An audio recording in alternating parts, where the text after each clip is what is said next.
I'm honored to be asked to come back. I really appreciate it. When Erica asked me what I was going to speak about, it's months ago now, I thought, well, the midterms are coming up, so I think I'll talk about what happened in the midterms. And I think that is what I will talk about. But when the midterms, when I was looking ahead, they kind of loomed very large. But now that they're in the rearview mirror, when I sat down to really think about them, I thought back to a story about Rush Limbaugh. It happened to him about 10, 12 years ago. He was detained in an airport because they found some Viagra in his luggage that was not prescribed to him, and of course the left jumped on him and tried to humiliate him. And Rush went on the air and he said, "I don't know why my doctor gave me that Viagra.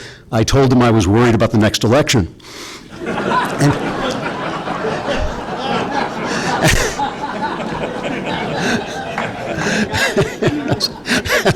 I always loved that line because typical of Rush, it's a tiny little master class on how to handle the left when they come after you. But it's also maybe a reminder that we get a little too excited about elections. And, I think every time there's an election, we're told again and again, this is the great election of your lifetime. Everything depends on this. They want you to come out and vote, so they keep telling you this. And you have to decide whether you're going to sacrifice every other thought and every other action to this coming up vote, or if you're going to turn off cable news and start thinking about something important. But elections really do give us information. That's the time when the voice of the people get to override the voice of the media. And the problem is, of course, once the information comes in, everybody interprets it in a different way. And you heard, I'm sure, different takes from the left and the right on this election. The one that really struck me was the left celebrating the diversity in the new Democratic Congress because there were two Muslim congresswomen elected, whereas the right was a little bit concerned about the fact that there were virulent anti-Semites with problematic concerns about Sharia law. And although one leftist tweeted, and I'm not making this up, one leftist tweeted that he was not worried about the Muslims in the Congress, he was much more worried about the conservative Christians who now control the three branches of government. Which I thought was fair. If the government's going to have three branches, it should be run by the Jews.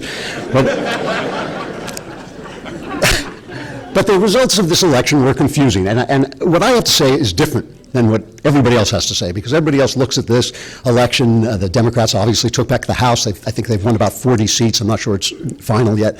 And the Republicans increased their lead in the Senate. And a lot of people look at these numbers as tea leaves to try and read what happens in 2020. And I have a theory about 2020, which is no one knows what's going to happen in 2020 because it's in the future. And the future, whole definition of the future is it's when you don't know what's going to happen next. But I'm an artist, I'm a novelist and a screenwriter. I always look at the culture, and to me the culture is the most important thing, because you can win and win and win elections, but if you lose the culture, you lose everything. If you have children who don't understand what liberty means, if you have people who don't understand what the Constitution says, if you have people who don't understand what the founders were doing when they did it, you've lost. It doesn't matter which party is in office. And the thing is, I try to explain this. I talk to a lot of young people, a lot of college students. I try to explain to them the free nations don't come along very often, and they don't last very long. My studies of Greek history and Roman history and British history have convinced me that most free nations, after the moment when they become the dominant nation in their region, they've got about 100 years before they lose their freedom or collapse entirely. Happened in Greece, happened in Rome, happened in Britain. And we obviously became the most powerful nation in our region in 1945 when we beat the Nazis and the Japanese. And by my calculation, that gives us about 27 years. Now the good news is I'm 64, so. but the bad news, I see some young people out there, you guys are just screwed. And there are signs, I'm an extraordinarily optimistic person, but there are signs of genuine trouble. And I just want to tell you three things that really concern me when you put them together. The first is a recent Pew poll that compares the American economy to the economies around the world. It says the U.S. stands head and shoulders above the rest of the world.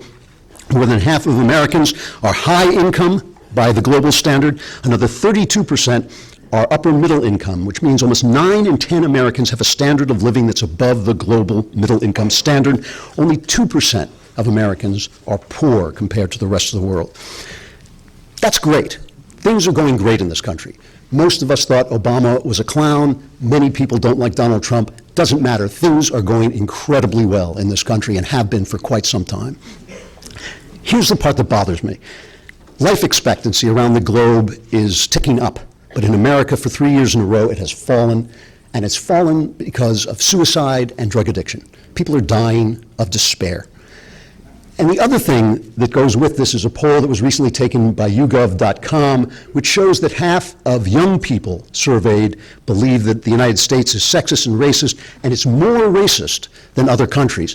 What's most disturbing about that is that it's completely untrue. I lived overseas for a long time. America is the least racist country in the world, not by a little bit, but by like a long chalk. It is less racist here than it is any other place on earth by a long way. So we've got kids who are both ignorant and are losing their patriotism. At the same moment, this country is freer, richer, more powerful than it's ever been before, than any country anywhere has ever been before.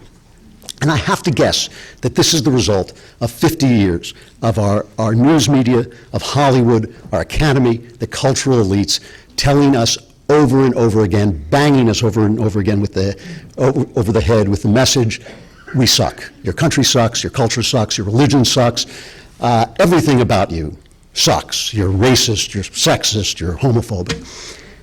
And it's for that reason, I think, that America sent Donald Trump to tell him, same to you, buddy.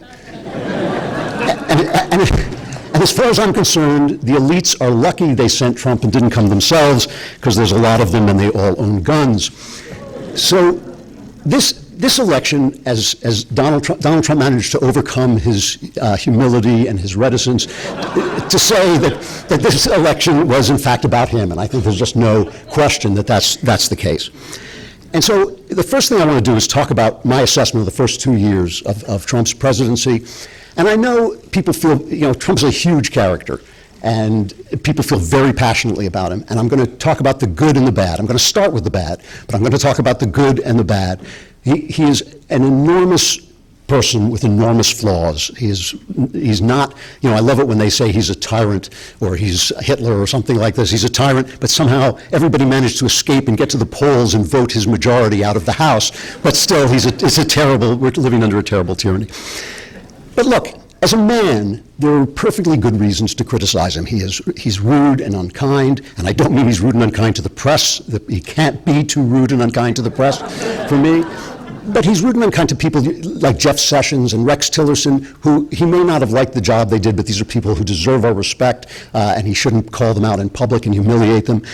He can play fast and loose with the truth, not as bad as our last president, but you do hear him say things like, I made no money in Saudi Arabia, like 3 months after he said, man, I made so much money in Saudi Arabia.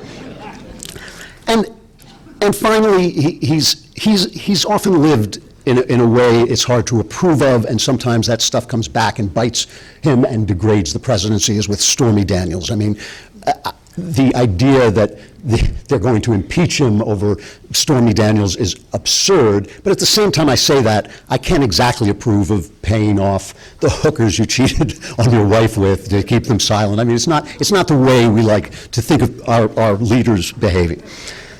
But having said all that, I always laugh when I hear people on the left or in the news, but I repeat myself, saying how could any, respectable Republican have voted for this man, as if he had been running against Abe Lincoln, I mean, he was running against a career criminal who expressed disdain for the First Amendment when she was constantly attacking Citizens United. Citizens United was a case in which somebody made a documentary criticizing Hillary Clinton, and they tried to pull it off the air. They did pull it off the air as a campaign finance violation under McCain-Feingold, and the Supreme Court said, no, this is a free speech issue. And when Hillary Clinton learned that the First Amendment allowed you to make documentaries criticizing her, she vowed that she was going to erase every word of the First Amendment to make sure that never happened again. And she was against the Second Amendment. She was openly against it. And we now know, We now know that Hillary would have gotten to appoint at least 2 Supreme Court justices, and maybe 3. You know, they keep passing around that picture of Ruth Bader Ginsburg in the plank position to show how strong she is. But I want to know how long she's been in that position, because it may just be rigor, you know.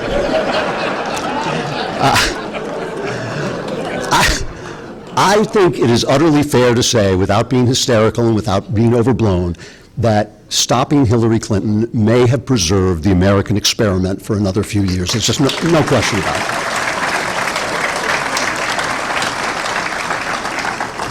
And here is the other thing. Trump has done a wonderful job as President of the United States. Some people find that confusing, that he might not be the best human being walking the earth, but he's done a great job. But I come from Hollywood, where Harvey Weinstein made terrific movies. It doesn't bother me at all. He has done a great job.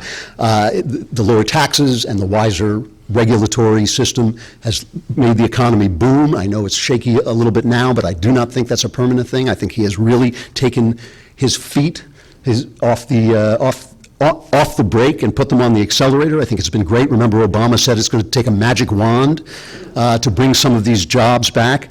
And as they say on the internet, abracadabra bitch, you know. Here's an achievement that they don't even talk about, which is that ISIS is destroyed, you know. I mean, this is... You remember the caliphate they were building, you know, all over the Middle East, and Barack Obama said, and again, these are quotes, you know, he said, this is a generational conflict, and Obama said and Trump said to James Mattis, kill those guys, and it was over. I mean, it took like 10 minutes, you know. And of course, there are the excellent judges that he's appointed, and we have to remember that the argument about judges between right and left is not a balanced argument. It's not an argument between the left wanting judges to override the Constitution and write leftist laws from the bench, and right-wingers wanting them to write right-wing laws from the bench. It is they want them to write laws, we want them to obey the Constitution. And we understand we're going to lose sometimes if they obey the Constitution, but that's okay, because the Constitution is what preserves our liberty. It is not a fair argument. We are fighting for the Constitution, they're fighting to win. And so the fact that he has appointed such great judges is just a huge deal. For me, the high point of the last 2 years was the Kavanaugh confirmation, not just because I think he'll be a decent judge, but because they behaved so shamefully in trying to destroy him. The panic, the bullying, the screaming, every single news outlet, at the New York Times running article after article by women saying, I was raped, therefore Kavanaugh is guilty. The destruction of the attempt to destroy due process. And you got to give them, Mitch McConnell and Trump stood up to them and basically gave courage to the rest of the Republican Party and stopped them. And not only did they stop them, but the public rewarded them for it by giving momentum to the Republicans in the midterms that I don't think they would have had. It was a beautiful moment and a tremendous victory. It really was. You know, just as a little sidebar, the other day I was thinking about, I was talking to somebody about Clarence Thomas, and it occurred to me that here's a man, Clarence Thomas, the descendant of slaves who grew up speaking a Cajun patois and in a single-parent home, went on to go to Yale and to become a Supreme Court justice, an epic story that should be inspiring to every American.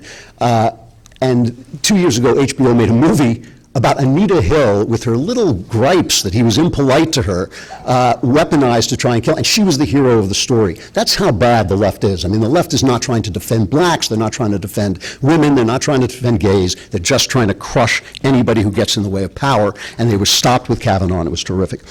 Trump has restored sanity to our Middle East policy. We're friends with Israel and enemies to Iran, as opposed to the other way around, which I think is good.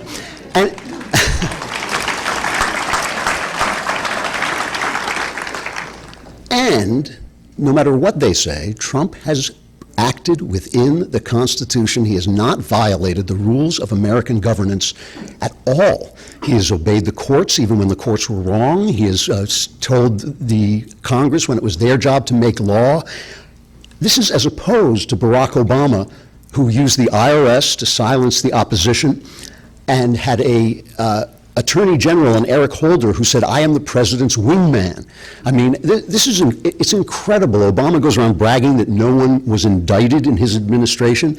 That's because his administration was so corrupt that they wouldn't indict people. I mean, Eric Holder was held in contempt of Congress. Instead of prosecuting him, Obama declared he had executive privilege. That's why no one was indicted, because his attorney generals were crooks, So it's like, that's what he's bragging about, whereas in the Trump administration, Trump has acted within the law, and it has been restorative of our Constitution as opposed to the 8 years we went through before that. But the most important thing that Trump has done, and the reason he was sent to Washington, I am absolutely convinced, was to fight back against the culture.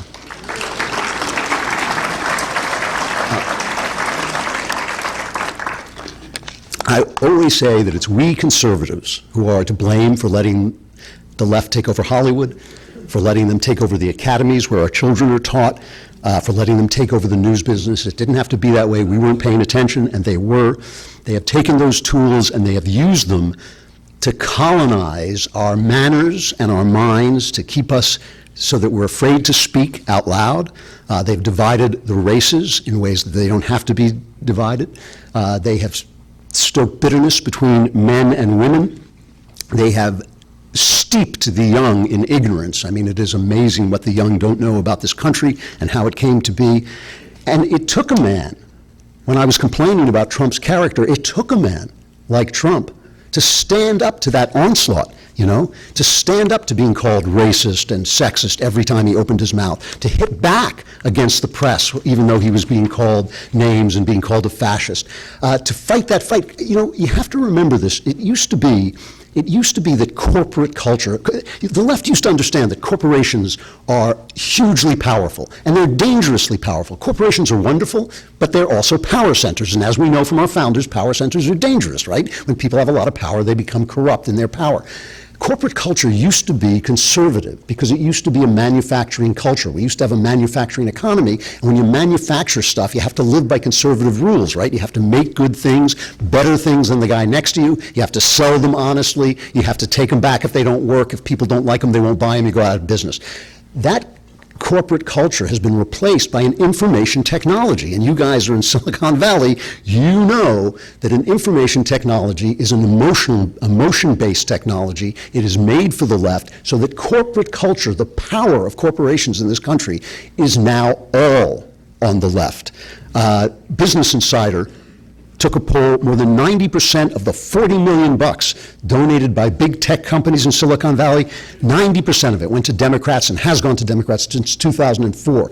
Corporations, what Trump is fighting, when they say, oh, the president shouldn't say these nasty things, we can say them about him, but he's the president. We're just little reporters, but if he says mean things to us, he's the president, he shouldn't do it. He's fighting against massive corporations. Twitter, Facebook, Google, these are massive corporations. NBC, ABC, these are huge corporations, all of them on the left, all of them basically spokesmen for the Democrat Party. And so when he fights against them, it takes a certain amount of courage, and it takes an almost being oblivious to the rules of good manners and the rules of argumentation.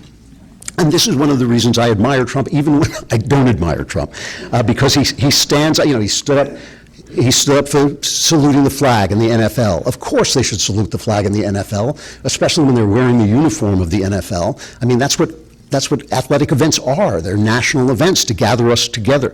He stood up for saying Merry Christmas.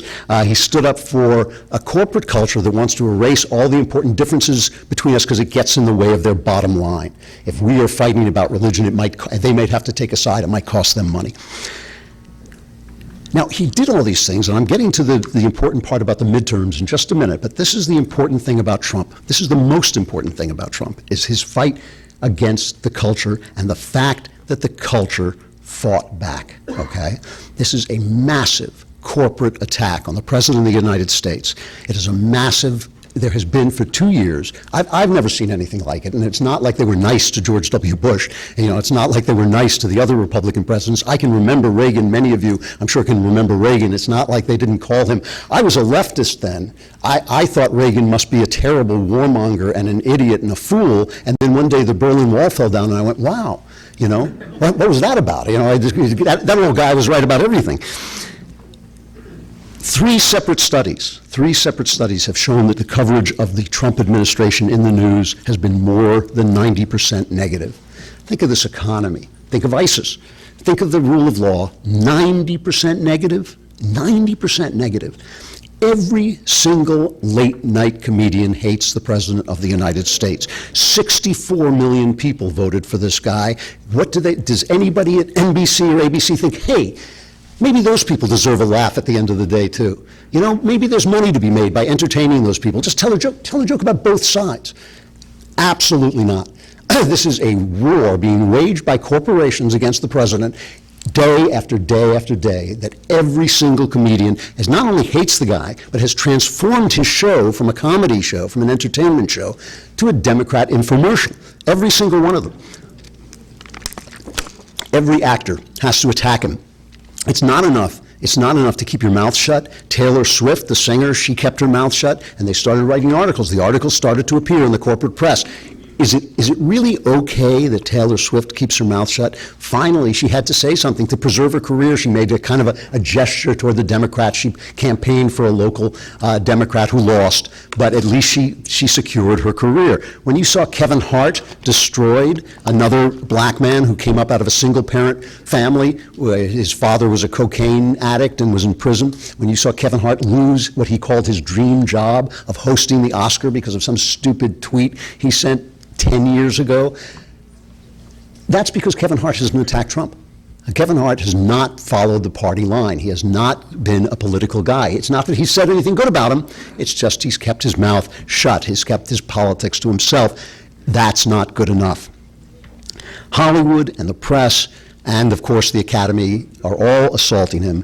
And then there is what has come to be called the deep state. And this is, to me, this almost defies the power of words to describe. Today I was interviewed by a radio station in Chicago, and they asked me about this latest development in the Michael Cohen case, where Andy McCarthy, great guy and a great writer about legal matters, says he thinks that they're planning to indict Trump once he gets out of office on a campaign finance violation. And you all remember Obama had campaign finance violations amounting to $2 million. He was fined. He was fined. Rosie O'Donnell had campaign finance violations that were overlooked, but Dinesh D'Souza had them, and he was threatened with 15 years in prison. And of course, Trump may have had them. I don't really think it is a campaign finance violation, but let's say it is.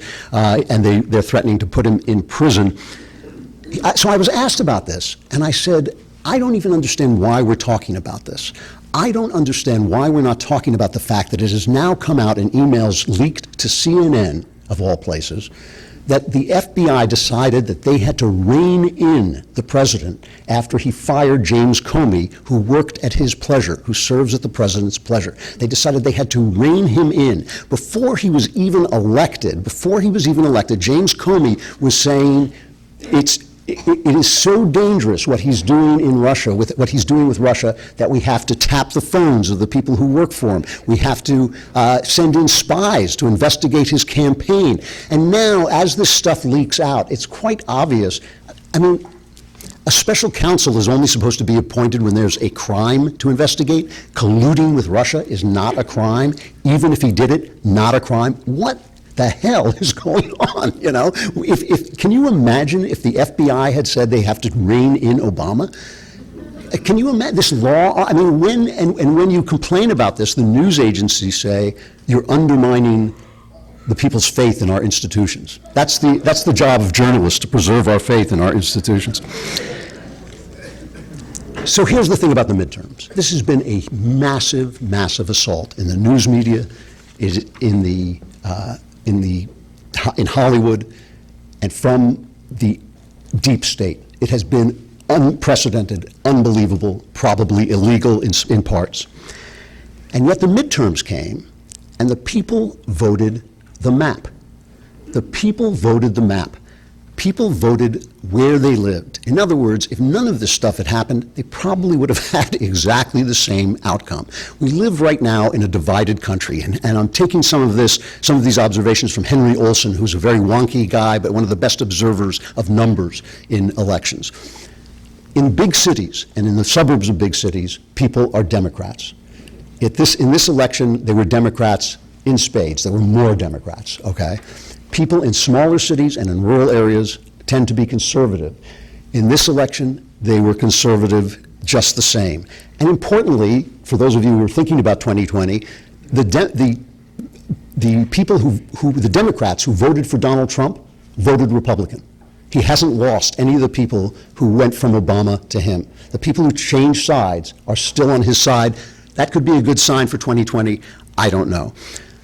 But the point is, we're not watching waves. You keep hearing, oh, this is a wave, this was a blue wave, that was a red wave. Selena Zito, the writer of The Great Revolt, about why people voted for Trump, has pointed this out, that all the people are saying is bring the government kind of back toward the center.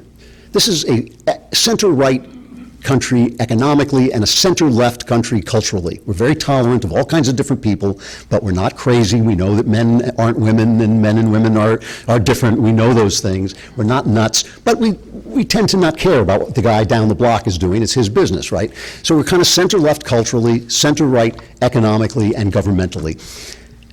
That's what the public keeps saying in their votes. When Obama ran the first time, he ran as a centrist, right? And all they kept saying when they were voting Democrats out of office is, bring it back to what you said you were. Stop doing this. It wasn't a massive rejection of anything except the leftist policies he was implementing. Donald Trump is a natural centrist who has been forced to the right. I'm happy about this, but he's been forced to the right by this idiot resistance that hasn't let him move at all to the left. So all the people are doing is they're saying what they always say, move it back, get it back to where we are in the center. And of course, government doesn't listen to them because they never do. So they voted the map. This is a huge, huge victory in the culture for conservatives, okay? And conservatives, I'm sorry, but we're a little bit culturally clueless. We're a little bit not paying attention, you know, and we don't know it. But the people didn't listen. They didn't listen to the news media, they didn't listen to the comedians, they didn't listen to Hollywood, and they didn't pay attention to the deep state. They came out and voted their district as they always do. They voted exactly the way you could have expected them to vote if the news media had been fair. They're listening to us as much as they're listening to them. This is a massive, massive thing for us to understand. It is important to know the American people can still be reached by common sense, even if common sense is coming to them from a little podcast in their phone, and nonsense and lies are pouring down at them from every network that exists. The American people are still on the side of logic and reality, okay?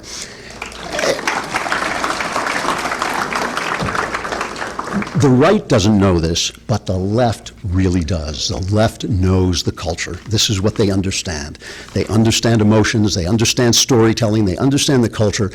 That's why they're in such a panic to silence people. That's why they're shutting down Kevin Hart. That's why they're taking people off Twitter. They're banning people on Twitter for saying anything that sounds even remotely conservative. They're banning people from YouTube. They're censoring people on Google.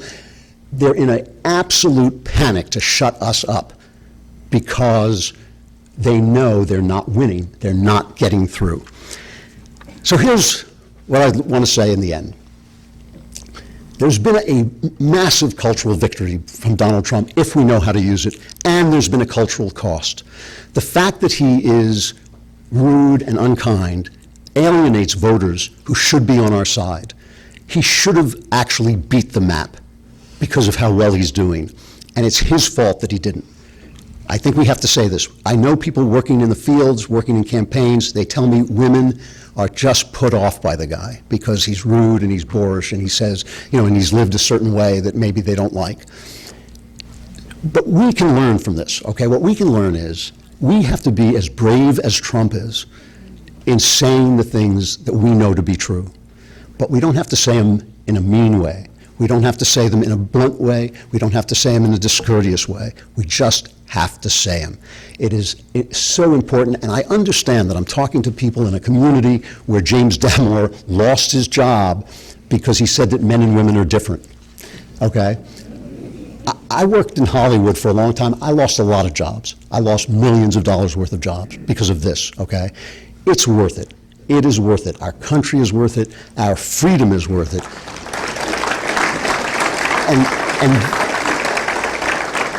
And this midterm and Donald Trump have taught us that we can still win.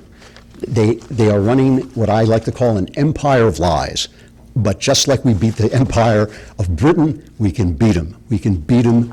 We're this close to doing it. We just have to keep talking and not shut up. Thank you very much. You mentioned the NFL and kneeling. So in your opinion, is kneeling over? Can we watch the NFL again, or what do you think will happen? You know, kneeling has definitely faded. They're not covering it, for one thing. I think that some people are still doing it, and it will creep back if we let it. I think that Donald Trump, see, these are the things that conservative intellectuals don't understand. The guys at the big magazines, they don't understand. This is important, and we have to keep on them about it, and we have to let them know. We have to boycott them when they do it. There's just no question about it. I love football. I didn't watch all last year. I've come back this year because they seem to have stopped doing it. I'll stop again if they keep doing it. I think everybody should do the same. That's great. You know, it did have an impact. This one is entitled Stuff I Like. What is your favorite Christmas movie? My favorite, that's an easy question. My favorite Christmas movie, which I watch every single year, is the Alastair Sim Christmas Carol. That's the one that was made in, I think, 1950-something. And the reason I think it's so great is because Alastair Sim was a great actor, and he plays Ebenezer Scrooge not as a mean old man. He plays him as a guy who thinks he's right. So he just seems very real and alive. He said, you know, he explains why he thinks the things he does, and you see how tragic and sad he is, but he doesn't play him that way. And I think it's a fantastic movie. It's about 70 minutes long, and it's got the whole world in it. It's one of the greatest works of literature ever written. It's a God-touched piece of work. Yeah, that's great. This is a question we almost get every month, no matter what the speaker or the topic is. Is California a lost cause for conservatives? You know, first of all, I never think there's a lost cause, because the thing is about leftism, it's not only a form of slavery, it doesn't work. And so I think that ultimately, when you take a town like San Francisco, which is so beautiful and used to be, you know, such a pristine, wonderful place to be, and now it's a hellhole, ultimately people do wake up. I lived in New York in the 70s when you couldn't go out to get a pack of gum without taking your life in your hands. Rudy Giuliani took that city over. They called him a racist every single day. They did exactly to him what they have done to Donald Trump, and he just withstood it, and he transformed it into one of the greatest, safest cities in the world. After the Carter administration, this country was going down the drain, and all we heard is, oh, America is now ungovernable. Ronald Reagan came in and took it over. 8 years, he was called a racist, he was called a fool, he turned the country around. Nothing is out of reach. This country, this state may wake up at some point when they've all moved to Texas and ruined that state. Maybe we can take it back here. There you go. Okay, kind of jump around all over the place, but that's great too. Your views on, do you believe Hillary will ever face justice? No, I don't. I don't, because there's... You're not the first person to say that. That question's come up before other speakers as well. Yeah, I think the deep state is deep, for one thing, and I think we all have a certain distaste for sending the losers to prison. It's what happens in banana republics, and we don't like doing it. I think that it's always the left who breaks these rules first. So if they come after Trump and try to prosecute him, maybe next time, but I think she's going to get away with it, but God is just, and nobody gets away with anything forever. There you go. Well, now we'll quiz you a little bit on the international front. The question is, what do you think of the new French Revolution? I assume that means the current rioting and Brexit. I believe Europe is dead. I believe it's actually been dead since 1945, and what we're watching is the body rotting as the maggots come and eat it. it's kind of unpleasant, I guess, but no, I think that's what it is. It's no longer Europe. It is a client state of the United States. Everything that they say is kind of hilarious when, I love it when people say, oh, people are so much happier in Norway, and I think, yeah, do they use cell phones? We invented those. Do they use cars? We invented those. Do they take medicine? We invent more medicine than all the other countries on earth combined. Can they defend their country, or do they just depend on us to defend them? Of course they're happy. They're children living in our garage,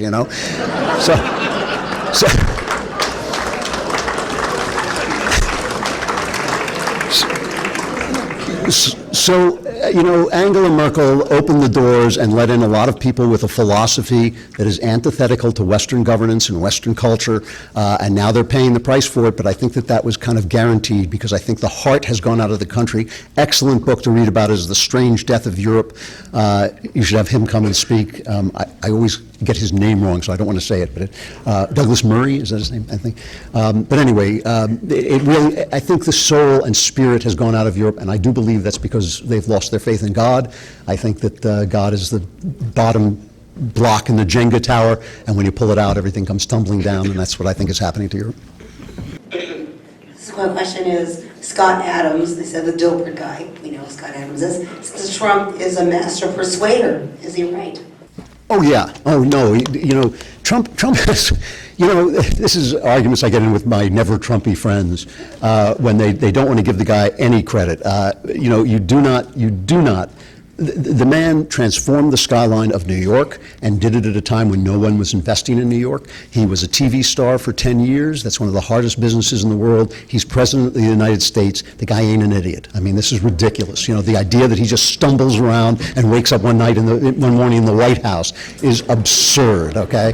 He has a massive skill set. Persuasion is one of them. He has the instincts of a great linebacker. He knows where daylight is, and he knows when to run for it.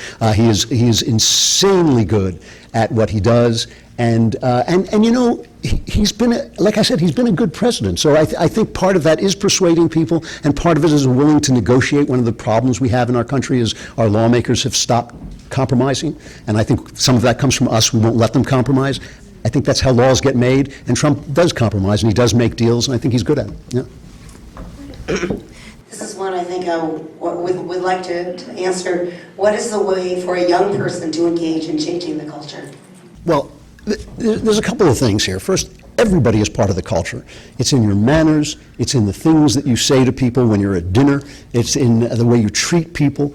It really disturbs me when I hear, I'm an anti-feminist. I believe that feminism is an ugly and stupid philosophy, and not, and I believe the philosophy that is a true philosophy is what they call classical liberalism, which is including women, including more and more people in the idea that all people are created equal and have equal rights. That's different. That's the American way. Feminism, an idea that women are somehow special and have been cheated out of anything, I think is just untrue. I lost track of the question. What was the? Oh yes, no, I got it back. Yes. But I have this terrible objection when I hear young men tell me how much they hate feminism, and then I hear them cursing in front of women, or I hear them see them treating women as they would treat their buddies, and I don't see them acting with chivalry or politeness or elevating women to the place where women know they're being respected and treated well, and as women. The culture is, all of us are holding a little bit of the culture, and I think it's important that we think about that all the time and think about what we're presenting to people and whether we're living. I opened doors for women back in New York when women used to stop and scream at me. Seriously, and I would just say, hey, it's your choice whether to walk through that door, and my choice to open the door. I'm opening the door, and I think that's important. But if you're talking about entering the arts, listen. Andrew Breitbart used to tell young artists, pretend you're one of them and sneak inside and then do your work. I don't think that actually works. I think we need to speak up. I think we need to use all the new technology. I think we need to forget about writing Superman 15 and put on web series. Listen, they're not censoring movies. They're censoring YouTube. They know where the culture is. They know what the young people are looking at. Young people don't go to the movies. They look at their phones. They watch YouTube videos. Guys like Ben Shapiro, Jordan Peterson are changing minds. That's where you should go. You should go to the place where the young people are, which is on the new devices, and it's still open territory, and you can get in there. Okay, back to international. What do you think is the significance of U.S. Embassy moving to Jerusalem, either now or in the future? What is the significance? Yeah, of moving. Oh, it's huge, and it's just, first of all, the courage of it was massively important. I mean, everybody said they were going to do it, nobody did it. You know? Jerusalem is the capital of Israel, so that's where our embassy should be. It really is that simple. I mean, it's that simple, but it's that huge. There's only, to me, there's only one side in this dispute. People keep telling me, even people on the right keep telling me that being anti-Israel is not being anti-Semitic, and technically that's true. But I am suspicious when the dysfunction of a continent the size of the United States is blamed on a country the size of a shoebox. I'm suspicious that there is anti-Semitism there. I'm suspicious when I hear overblown words like apartheid or genocide about one of the most civilized countries on earth, and I think that to simply treat them as what they are, the spearhead of Western civilization in a world where Western civilization is the best thing we've got, I think is simple common sense, and the fact that it took Donald Trump to do it is an embarrassment to everybody who came before him. That was great. Thank you. Your comments now on President Trump's trade policy, will it affect the economy and the 2020 election, either or both? This is an interesting thing. Like most conservatives, I'm a free trader. I don't like tariffs. I don't like restricting trade in any way. It doesn't seem like a freedom agenda. The problem with Trump is always negotiating. So he's always in motion to where he wants to go, and what the news media does in order to attack him is they take a snapshot of where he is at the moment and assume that's where he's going to stay. He has repeatedly said he is against tariffs. He's repeatedly said that he wants tariffs down to zero. Just today they announced that China, under threat of tariffs, is cutting their tariffs on our imports.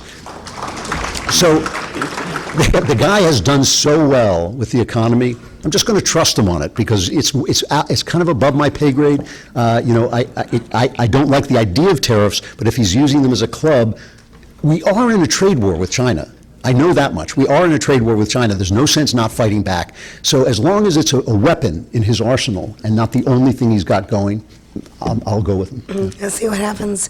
Well, we've spent a lot of time talking about what's going on in the right.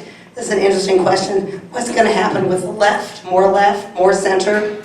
What are they going to do? This is a really interesting dynamic that we're in right now.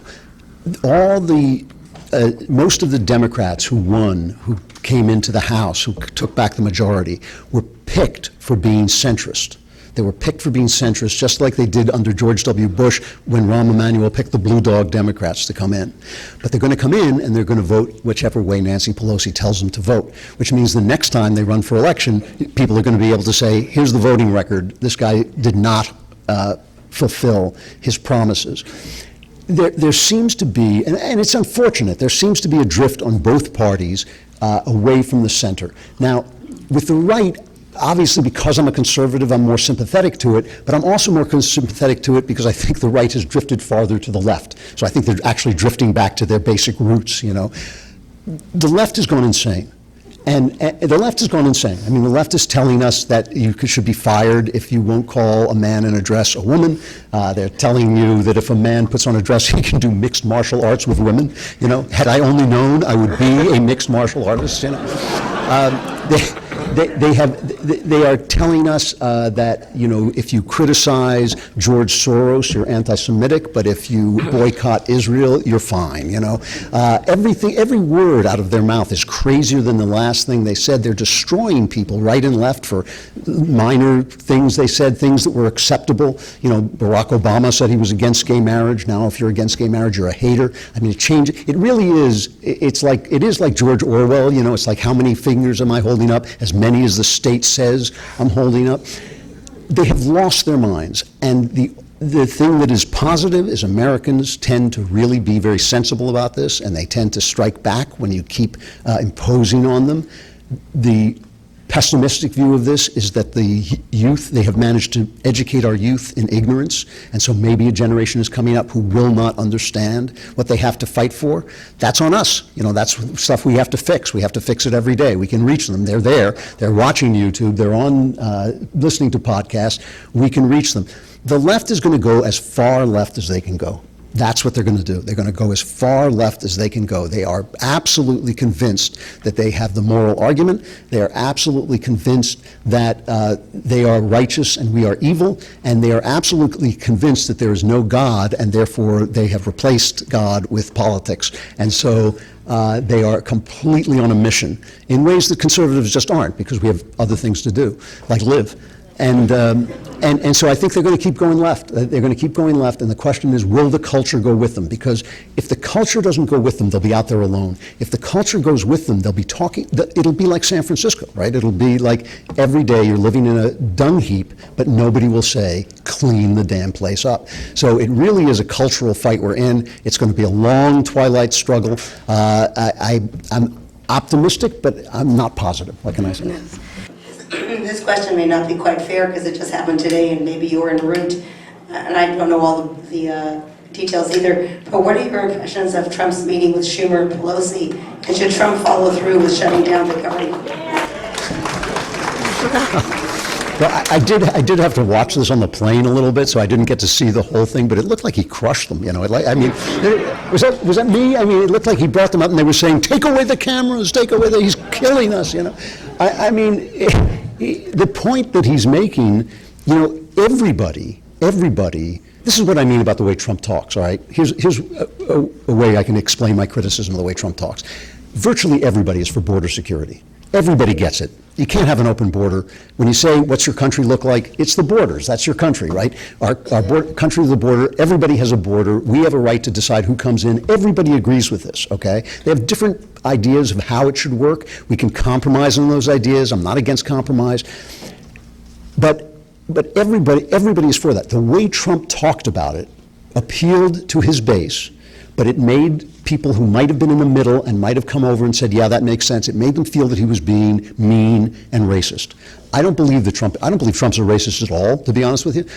But I do believe he talks rough, and some people don't like that, and we lose those votes, and that's unfortunate. I think he could make that case. These guys literally cannot move. Chuck Schumer and Nancy Pelosi cannot move. Their donor base will not let them take any action on the border.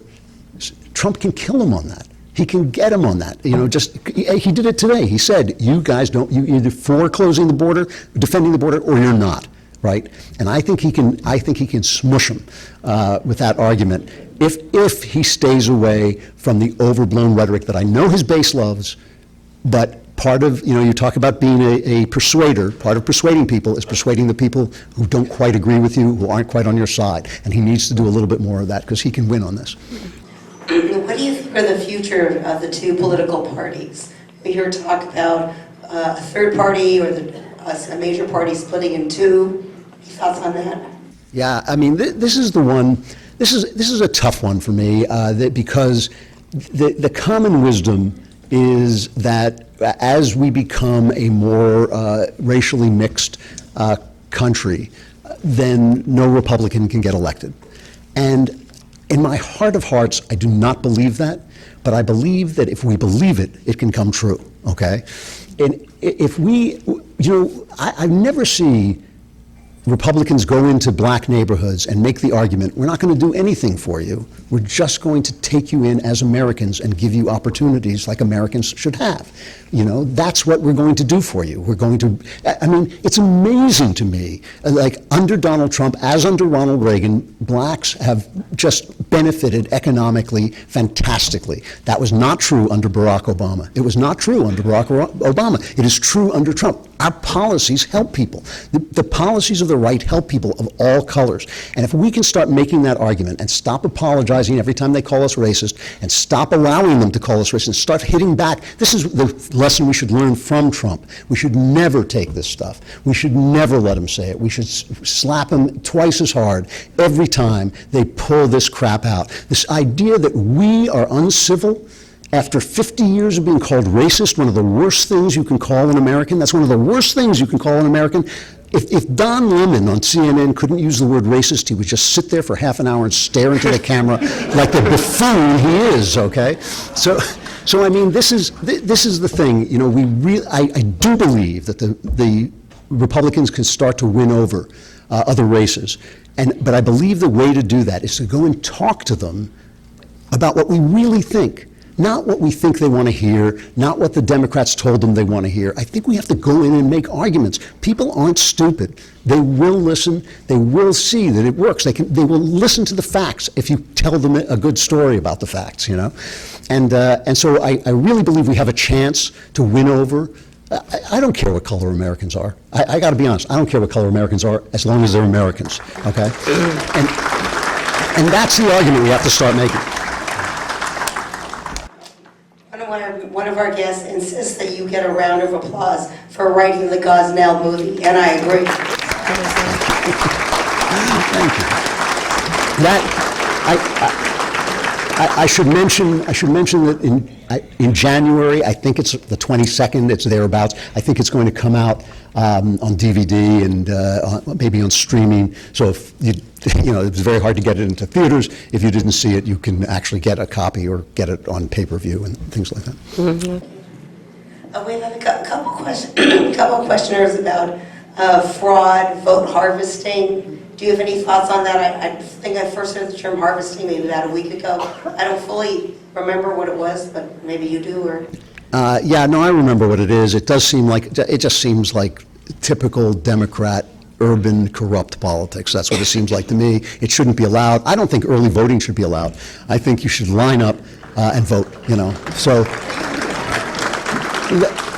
the left does steal stuff, and I think they do, you know, it's not like the right is perfectly honest, but, you know, all politics is politics. We all know it's not beanbag, but I think the Democrats steal a lot more stuff. I've never seen a close recount that didn't move closer to the Democrats. I don't think so, you know. That's very suspicious to me. I do think they steal more than we do, and I think they use things like this to do it. Okay, there are a few questions that dealt with the loss of Republican seats. Why? What could have changed? The fact maybe a lot of Republicans retired. A lot of Republicans did retire. So many of these seats, when I say they voted the map, so many of these seats were in dangerous territory for Republicans, so many of them. And so it was really to be expected. It was a dangerous election. It was a time when seats were coming. Remember, people forget this. People personally liked Obama, but under the Obama administration, the Democratic Party was gutted. They were thrown out everywhere. They were thrown out in local governments, state governments, federal governments. They were gone. They were wiped away.